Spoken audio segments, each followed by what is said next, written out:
Tekan tombol subscribe dan tekan tombol lonceng untuk mendapatkan notifikasi video terbaru dari kami. Selamat mengikuti.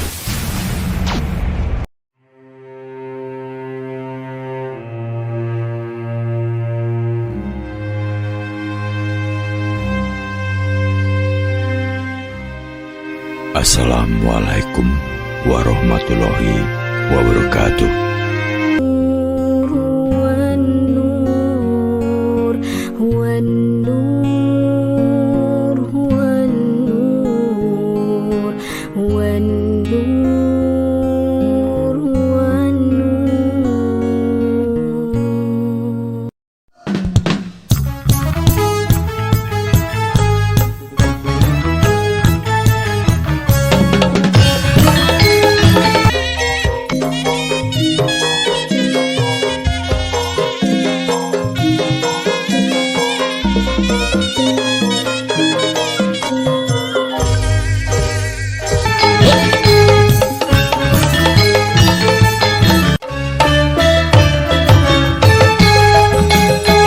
Pikiran yang terbaik bagi Anda itu apa? Ada dua. Satu adalah zikir am. Artinya zikiran alam semesta. Bahwa semua apapun yang ada di langit dan yang ada di bumi, semuanya berzikir kepada Allah. Apa zikirannya? Adalah tasbih. Dasarnya apa? Dasarnya firman Tuhan sendiri, yusabbihu lillahi ma fis samawati wa ma fil ardh. Semua apapun yang ada di langit, yang ada di bumi, semuanya bertasbih kepada Allah. Walakinnahum la yafqahuna tasbihahum. Hanya saja mereka tidak paham tasbih alam semesta ini. Nah, saya sendiri belum lama bahwa menyadari bahwa alam semesta ini juga bertasbih. Selama ini saya tidak tahu. Sampai umur saya 60 tahun mencari kebenaran, ya kan, baru paham. Ya lumayan terlambat juga kan. Iya.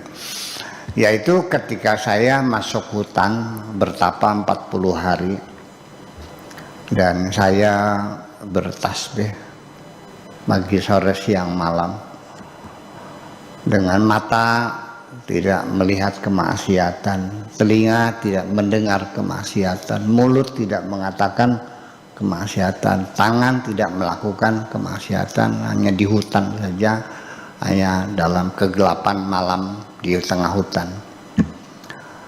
Ternyata setelah saya menggunakan bahasa yang sama, baru saya paham mereka bercakap-cakap. Kita di sini pakai bahasa Indonesia, betul? Andai kan ada orang bercakap-cakap dengan bahasa Cekoslovakia, bisa paham nggak? Nah, baru kita akan paham berkomunikasi kalau kita menggunakan bahasa yang sama. Alam semesta bahasanya sama, yaitu tasbih. Yusabbihu lillahi ma fis samawati wa ma fil ardi. Nah, ketika Anda tidak bertasbih, ya Anda tidak akan saling paham. Ketika bahasamu sama dengan bahasa alam semesta, itu tasbih, maka Anda baru paham tasbih mereka. Kira-kira begitulah. Nah, ketika kita semuanya belajar bahasa Cekoslovakia, nah baru kita bisa berkomunikasi. Nah, setelah sekian lama berulang-ulang dari hutan ke hutan, dari hutan ke hutan, ya ternyata yang dulunya suara jangkrik, krik, krik, ternyata juga bertasbih juga.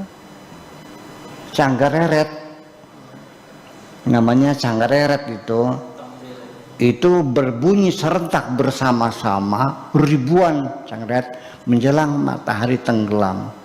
Prepet,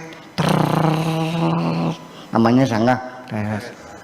Nah, kemudian ketika malam menjadi gelap sempurna, yaitu masuk isya, berbunyi lagi. Kemudian menjelang subuh. Jadi kalau di hutan kita dengerin itu aja, itu tanda maghrib. Tepat waktu mereka. Itu sama orang berazan. Ternyata bunyinya Allah. Iya. Yang jangkrik yang tadinya seperti bunyi, ya ini bisa Anda mendoa, itu kan imajinasinya Buya aja. Silakan, nggak ada masalah. Tapi saya hanya cerita apa yang saya rasakan.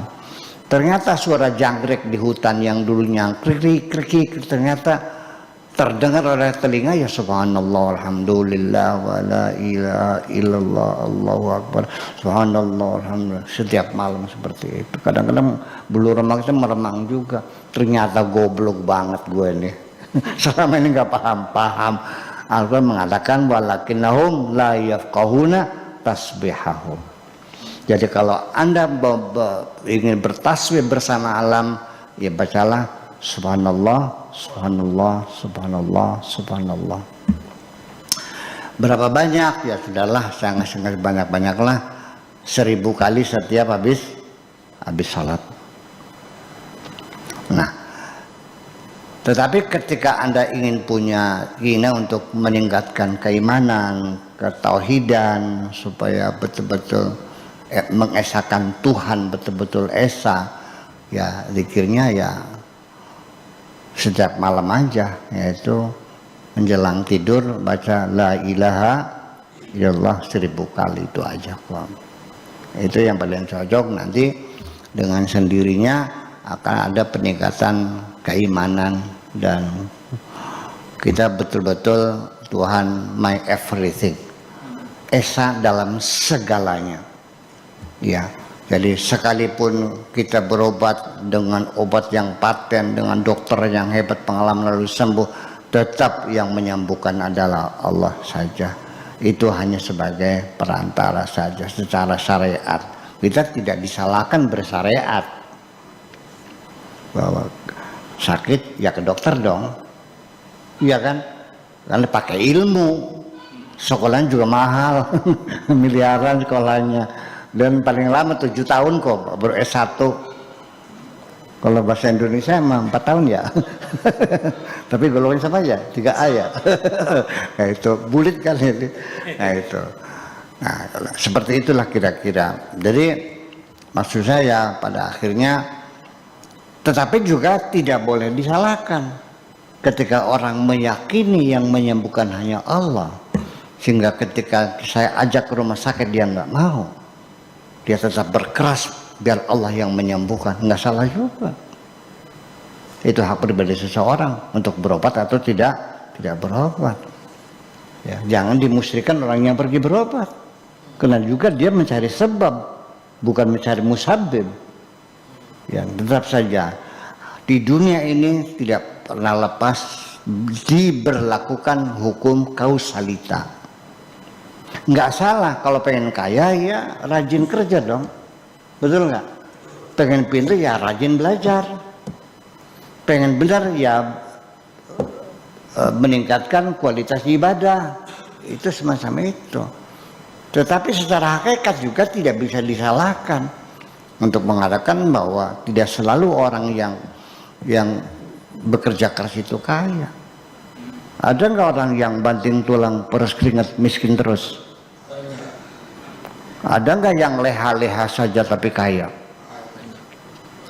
Ada nggak yang belajarnya rajin gobloknya angger? Ada nggak yang malas-malasan belajar tapi pinter? Ada nggak dokter jantung yang matinya karena jantung? Ya itulah kira semacam itu. Jadi akhirnya bagaimanapun tetap Allah yang menentukan. Dan Allah tidak pernah terikat dengan hukum kausalita, karena Tuhan adalah sebagai prima causa, sebagai musabbibul asbab. Itulah kira-kira, makasih.